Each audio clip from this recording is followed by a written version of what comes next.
Honorable Speaker, sir, I present the budget for the year 2022-23. At the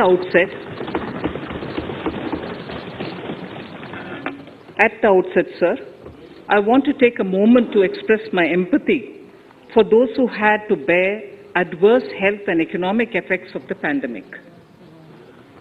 The overall sharp rebound and recovery of the economy is reflective of our country's strong resilience. India's economic growth in the current year is estimated to be 9.2%, highest among all large economies. I recognize we are in the midst of an Omicron wave with high incidence but milder symptoms.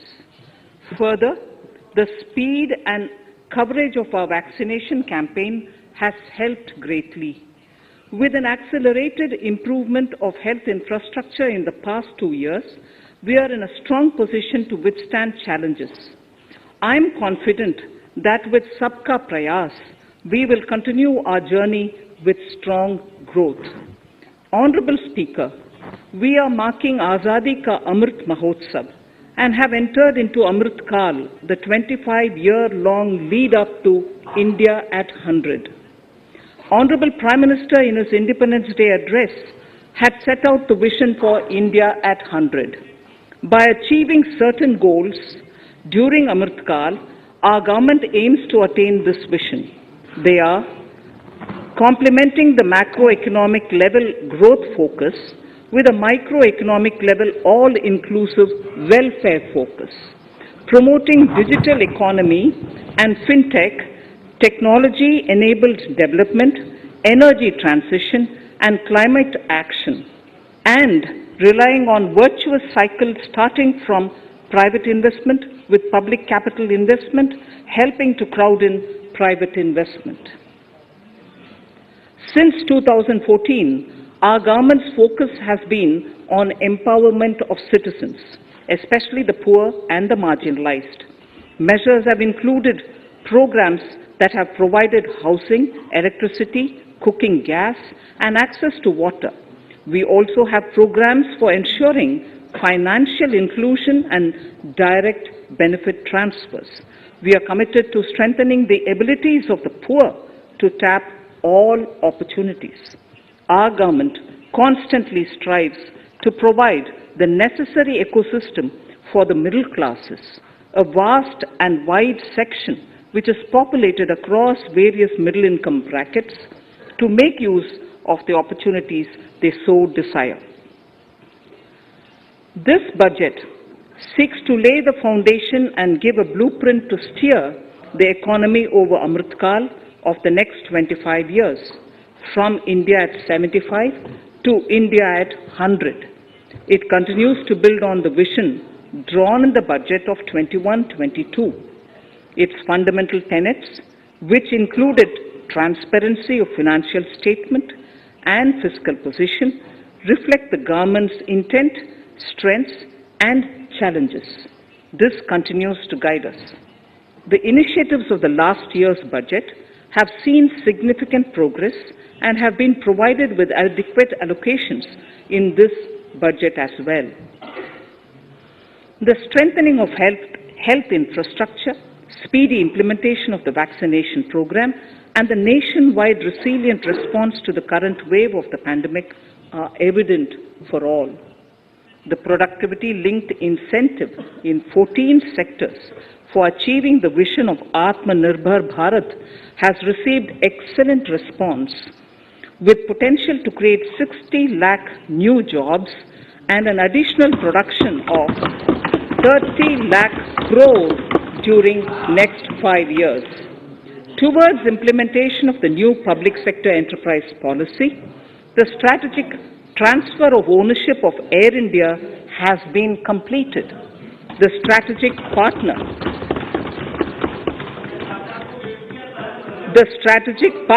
for Neelachal Ispat Nigam Limited has been selected. The public issue of the LIC is expected shortly.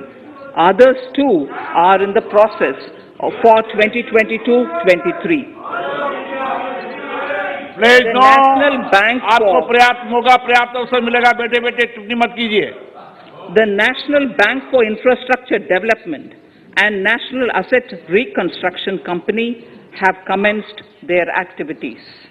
Honorable Speaker, sir, Budget 2021-22 had provided a sharp increase in provision for public investment or capital expenditure. Throughout the year, with the Honorable Prime Minister guiding the implementation, our economic recovery is continuing to benefit from the multiplier effect.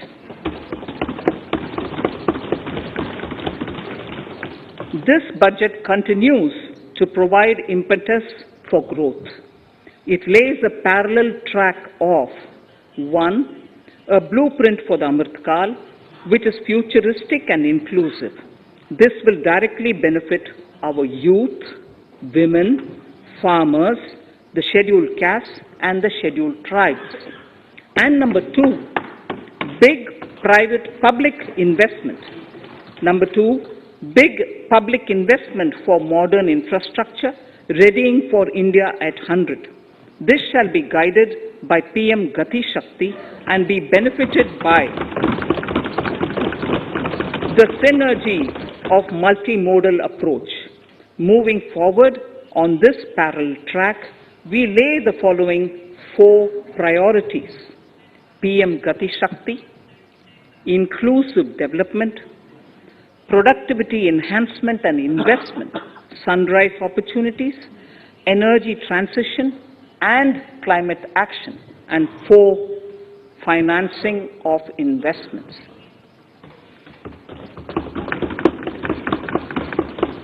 PM Gati Shakti. PM Gati Shakti is a transformative approach for economic growth and sustainable development. The approach is driven by 7 engines, namely roads, railways, airports, ports, mass transport, waterways, and logistics infrastructure. All 7 engines will pull forward the economy in unison.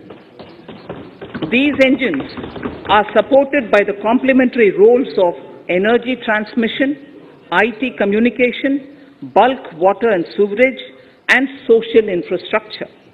Finally, the approach is powered by clean energy and Sabka Prayas. The efforts of the central government, the state governments, and the private sector together, leading to a huge job and entrepreneurial opportunities for all, especially the youth. PM Gati Shakti Master Plan, National Master Plan, the scope of PM Gati Shakti National Master Plan will encompass the 7 engines for economic transformation, seamless multimodal connectivity, and logistics efficiency. It will also include the infrastructure development by the state governments as per Gati Shakti Master Plan. The focus will be on planning, financing, including through innovative ways, use of technology, and speedier implementation.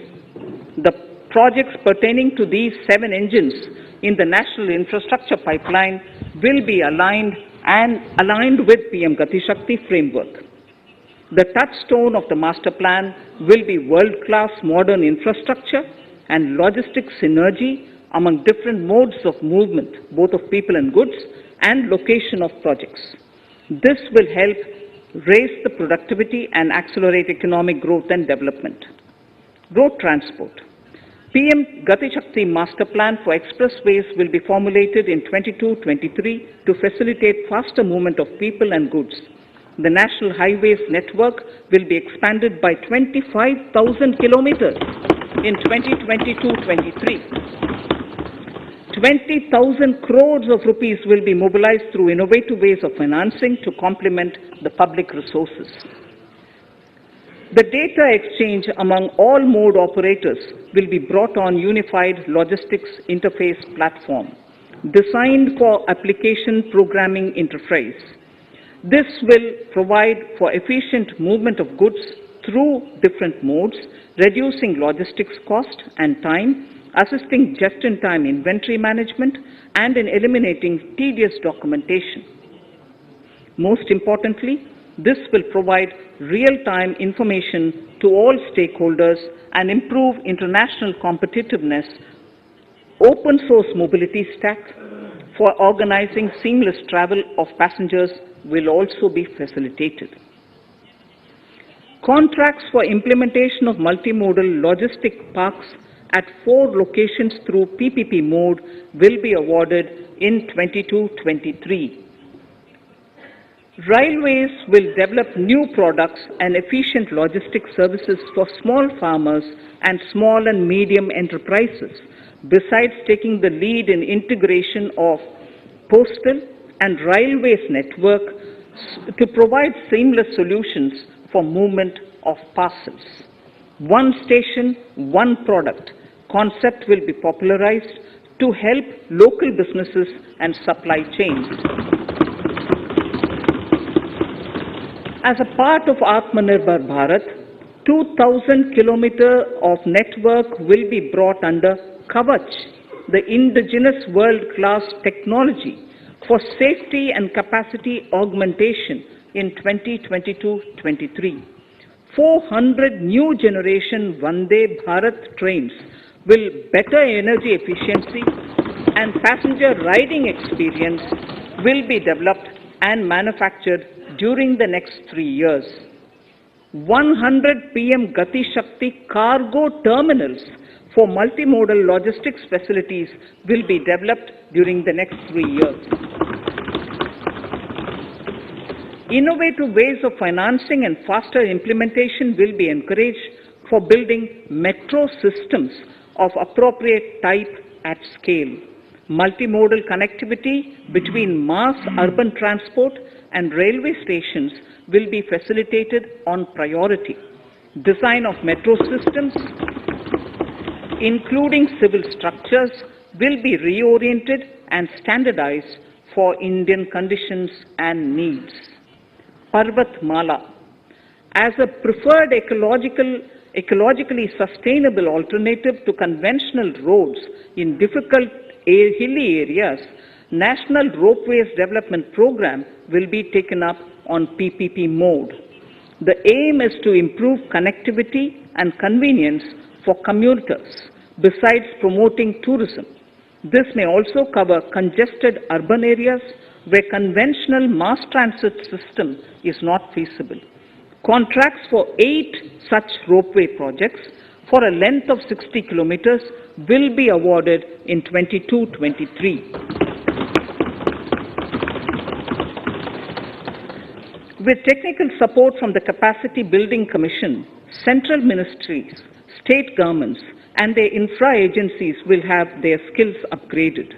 This will ramp up capacity in planning, design, financing, including innovative ways, and implementation management of the PM Gati Shakti infrastructure projects. Inclusive development, our second priority. Agriculture. The procurement of wheat in Rabi 21-22 and the estimated procurement of paddy in Kharif 21-22 will cover 1,208 lakh metric tons of wheat and paddy from 163 lakh farmers and 2.37 lakh crores will be the direct payment of MSP value to their accounts. Chemical-free natural farming will be promoted throughout the country with a focus on farmers' lands in 5-kilometer wide corridors along the river Ganga at the first stage. 2023 has been announced as the International Year of Millets. Support will be provided for post-harvest value addition, enhancing domestic consumption, and for branding millet products nationally and internationally. To reduce our dependence on import of oil seeds, a rationalized and comprehensive scheme to increase domestic production of oil seeds will be implemented. For delivery of digital and high-tech services to farmers, with involvement of public sector research and extension institutions, along with private agri-tech players and stakeholders of agri-value chains, a scheme in PPP mode will be launched.